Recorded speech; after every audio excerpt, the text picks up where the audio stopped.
Hi everyone. Today we're going to be reading a book called The Youngest Marcher, the story of Audrey Faye Hendricks, a young civil rights activist. Written by Cynthia Levinson and illustrated by Vanessa Brantley Newton. Whenever Mike flew into town, Audrey and her mama cooked barbecue ribs, stewed greens, sweet potato souffle, and Audrey's favorite, hot rolls baptized in butter. Other folks knew Mike as Martin or Dr. King. The Hendrickses used his nickname. They did the same with other ministers too, like Fred Shuttlesworth and Jim Bevel. After Mike blessed the feast, Mama expected Audrey to keep still during supper, but when grown-ups talked about wiping out the segregation laws that kept black and white people apart in Birmingham, she just had to speak up. Audrey intended to go places and do things like everybody else. I want to eat my ice cream inside Newberry's. I want to sit downstairs at the Alabama. I don't want hand-me-down school books. But stools at the counter, plush movie theater seats, books so fresh they'd crackle when you open them, those were for white children. Hush, hissed Mama. 9-year-old children should not speak in front of company, especially ministers like Mike, Fred, and Jim, who are bringing dreams of justice. Audrey knew all about segregation. She knew to pay the driver at the front of the bus, then step off and walk around to the back door. Drink from the fountain with dirty bowl and warm water. Use the freight elevator at department stores downtown. Front row seats, cool water, elevators with white-gloved operators. Laws said those were for white folks. Every Monday night, Audrey and her mama and daddy and her aunts, uncles, and cousins joined neighbors and friends at Fred's church for worship, fellowship, and testimony. She sang and swayed along with the movement choir, her voice spirited and spiritual. Black and white folks together, we shall overcome. For once, she didn't have to keep still. Then came testimonies. White store owners won't hire me. Ku Kluxers chased me. Policemen called me names. The hateful stories made Audrey squirm. She tried to tell her mama, that's not right. Shh. How could Mama expect her to hush? She had to make things right. But what could she do? When Mike visited Fred's church, thousands of people crowded around to hear him preach. In a voice as taut as steel cables, as smooth as glass, he intoned, segregation is morally wrong and sinful. That's true. Fired up, Audrey sat taller. An unjust law was no law at all, he proclaimed. Audrey had listened to Mike explain his plan at her supper table and knew what he meant. If a law is unjust, disobey it. Sit down inside Newberry's. Picket those white stores. March to protest those unfair laws. Why, even marching was against the law. Then get arrested. Fill the jails, Mike exclaimed. Fill Birmingham's jails so full that policemen can't squeeze in one more person. Pack cells so tight that police will have to quit arresting people for demanding their rights. Audrey just knew Mike's plan would work. She twisted in her pew to see which grown-ups would walk down the aisle, volunteer for jail.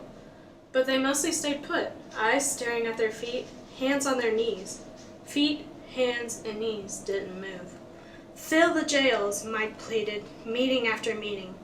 But heads shook. All around her, Audrey heard, no, best not break those segregation laws. Boss man will fire me. Landlord will evict me. Policemen will beat me. If nobody protested, Mike's plan would fail. Police could keep arresting anyone, anytime, for anything, forever. Audrey would never be able to go places and do things like everybody else. One night, Jim announced a new idea. If grown-ups won't do it, fill the jails with children. Audrey leaped to her feet. I want to go to jail, she declared. Mama looked deep and saw that Audrey's eyes begged. Please. Okay, Mama said. Audrey strutted down that aisle. She was going to jail. 2 mornings later, she put on a fresh-pressed pinafore and shiny Mary Janes with turned-down socks. Protesters got to look nice. In the meantime, her daddy bought her a game to help her pass the time in jail. Her mama and daddy took her by Center Street Elementary to tell her teacher she'd be absent, maybe for a whole week. Miss Wills wrapped her arms around her. Audrey knew she was proud of her. She said goodbye to her grandparents. "You'll be fine," her grandmother said. She knew Audrey would be brave. So did Audrey. Then her mama and daddy drove her to 16th Street Baptist Church, where the children were gathering. Even before she reached the door, Audrey heard loud voices chanting freedom songs. Inside, hundreds of big kids called out to friends and crowded around signs for their high schools. Parker, Carver.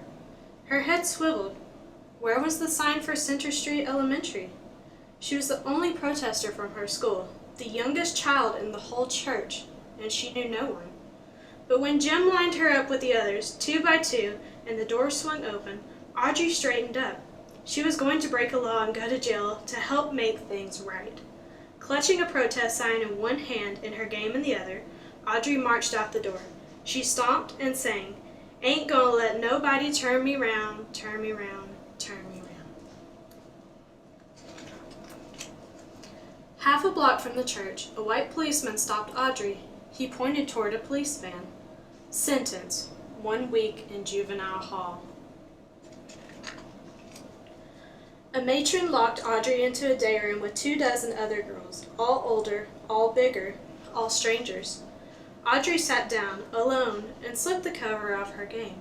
"I told you to sit down," the matron yelled. Audrey jumped. She didn't remember standing up. The matron dragged her to a dark, empty room. "When I tell you something, you do it," she commanded, "or I'll leave you here."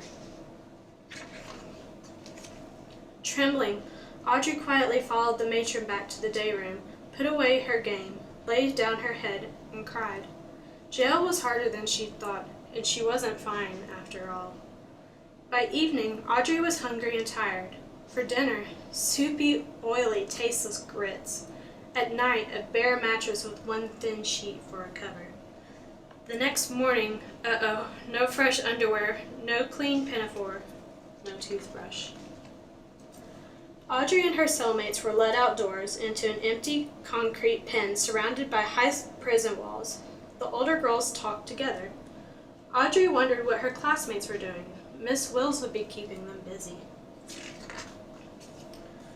On another day, Audrey was sent to a huge room and told to sit in a chair that was so high her feet dangled above the floor. 4 white men glared at her. She'd never talked to a white man before. "Are you against America?" one demanded to know. "No, sir," she answered politely. "What do you talk about at those meetings?" another asked. "Our freedom." "Why did you march?" "To go places and do things like anybody else." "What was wrong with that?" Every mealtime, Audrey stared at greasy grits. She could barely spoon them into her mouth, let alone swallow them. Every night, the cot's wire springs jabbed.